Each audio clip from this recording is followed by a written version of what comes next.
Age of your tank. A typical hot water tank will last 8 to 12 years or more if it is well maintained.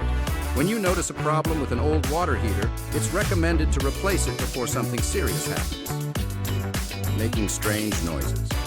When you hear funny noises coming from your water heater, it can mean there is too much sediment at the bottom, or it could be air in the pipes.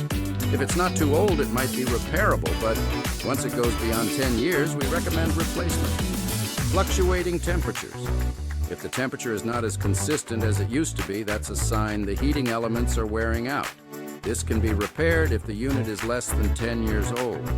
But once the tank is older than 10 years, repairs will only be a temporary measure.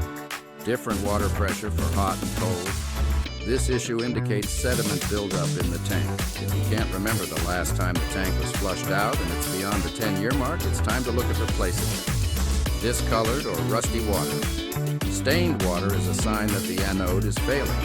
If the anode isn't replaced at that point, then chances are good that the tank will rust more rapidly, leading to early replacement. Tank leaks. Depending on where the water is leaking from, will determine if a repair is in order or replacement is inevitable.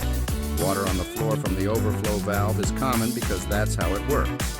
If the tank is leaking from anywhere else, it's probably finished, and you will need to replace it. Smelly water. This could be an indication of bacteria growth in the tank, usually caused by the temperature being set too low. It can be resolved by draining the tank and treating the water, but if the problem persists, it means the tank is beyond help.